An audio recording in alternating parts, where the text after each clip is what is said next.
Warahmatullahi wabarakatuh. Yang saya hormati Bapak Kepala Sekolah UTT SD 378 Gresik, seluruh Dewan Guru dan staf administrasi 378 Gresik. Pada pagi hari ini saya akan menyampaikan diseminasi budaya positif. Sebenarnya budaya positif itu sudah banyak yang kita lakukan, tapi banyak juga yang perlu ditingkatkan.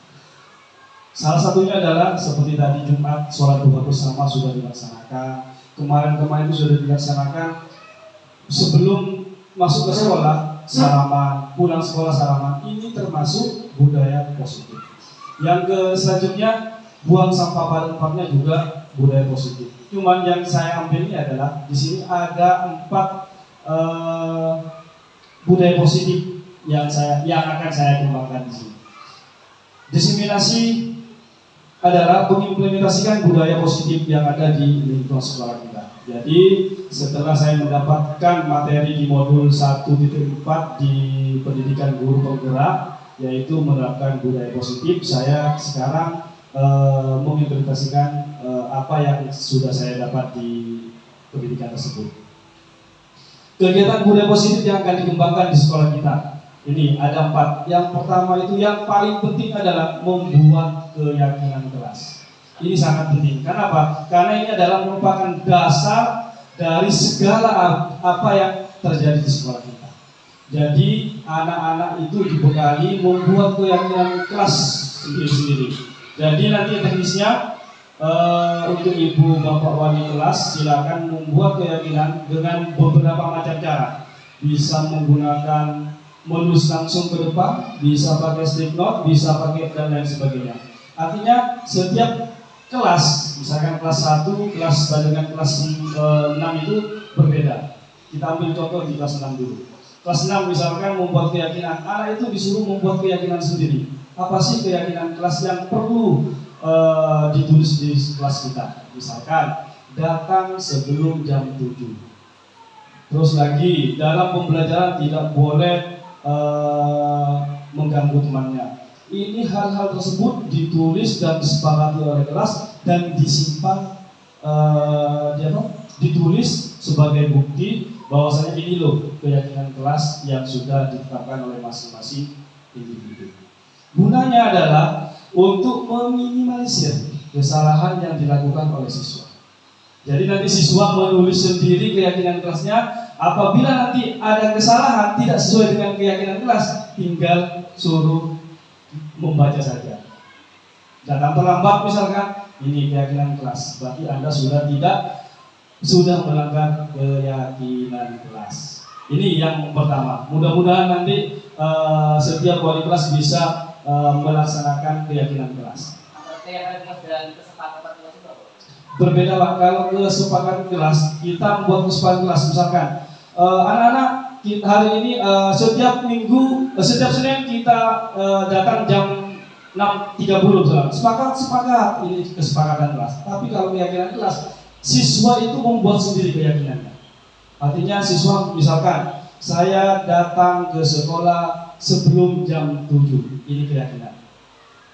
Jadi dibuat oleh individu, dibuat oleh sendiri, dan nanti sekarang kenapa dinamakan keyakinan kelas? Sebenarnya kalau dulu tuh kesepakatan bisa, atau peraturan juga bisa, tapi sekarang sudah dinamakan dengan keyakinan kelas. Ini mudah-mudahan nanti ya bapak wali kelas, ibu wali kelas membuat itu dan siswa sendiri yang menulisnya.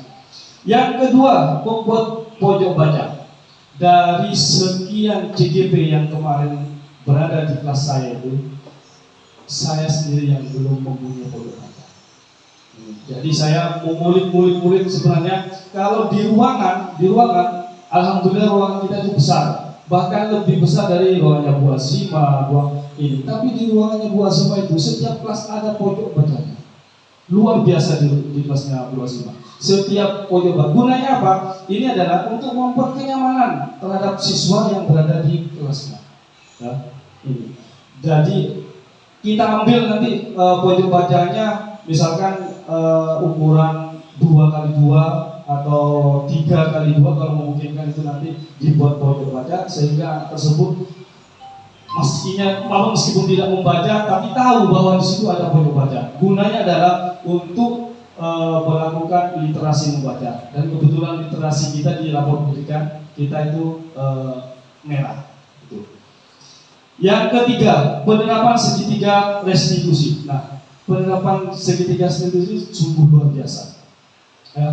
Kenapa? Karena setiap permasalahan dipecahkan melalui segitiga restitusi. Anak itu dipanggil, terus ditanyakan, habis itu anak itu membuat keyakinan sendiri, solusi sendiri, sehingga anak tersebut bisa memecahkan apa yang telah dilakukan, yang telah melakukan kesalahan. Ini namanya segitiga restitusi. Atau segitiga restitusi itu ada 3 langkah. Yang pertama itu adalah menstabilkan identitas. Menstabilkan identitas itu menanyakan, kenapa kamu melakukan ini, apakah ini sesuai dengan keyakinan kelas, dan lain sebagainya. Habis itu kalau anak sudah melakukan memahami kesalahannya atau tidak sesuai dengan keyakinan kelas, baru nanti ke sisi yang kedua, yaitu validasi tindakan yang salah. Ditanyakan siswa itu, apakah perbuatan saudara atau anak itu sesuai dengan keyakinan kelas, benar atau salah? Ini. Dan yang terakhir, menanyakan keyakinan. Setelah itu, kalau misalkan kamu sering datang terlambat, apa yang akan kamu lakukan? Ini. Nanti dan lain sebagainya, sehingga anak itu bisa memecahkan permasalahan sendiri. Ini sungguh luar biasa untuk penerapan segitiga restitusi. Dan yang terakhir yaitu tentang deklarasi anti bullying. Nah, anti bullying sungguh luar biasa. Kenapa saya angkat yang bullying? Karena setiap saya pelajaran, baik itu yang guru-guru yang lain, anak-anak itu spontan. Apa maksudnya itu bercanda, tapi sudah termasuk dengan bullying. Bullying ini ada 4, Bapak Ibu ya. Yang pertama itu bullying secara fisik. Secara fisik itu misalkan nendang, terus mukul temannya. Artinya yang berkaitan dengan fisik. Ini yang di sini juga banyak sering terjadi. Bahkan kemarin ada yang luka di sini kena lempar dan lain sebagainya. Terus yang kedua, non fisik atau verbal, secara lisan, ini yang sangat marah di sini. Ngocak-ngocain, ya, sering mengatakan orang tuanya, mengatakan si A ini apa, si A kekurangannya apa, dan lain sebagainya. Yang ketiga yaitu secara sosial. Tadi saya sudah juga jelaskan bahwasanya memfitnah, bohong, terus ngocain ini tapi yang dilempar ke situ, memfitnah, membohong, dan lain sebagainya sosial. Dan yang terakhir yang tidak kalah pentingnya adalah cyber bullying di dunia maya. Dan nanti pada akhirnya budaya positif ini yang saya akan berusaha dikembangkan 4-4-nya ini.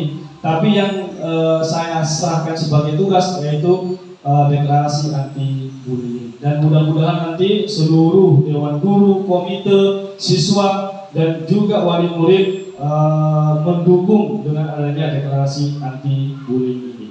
Mungkin hanya ini saja diskriminasi yang dapat saya sampaikan. Mudah-mudahan dari keempat ini, 4 yang akan dikembangkan oleh saya sebagai GGB nanti bisa dikembangkan oleh guru dan wali kelas masing-masing. Mungkin hanya ini yang dapat saya sampaikan. Kurang lebihnya mohon maaf. Assalamualaikum warahmatullahi wabarakatuh.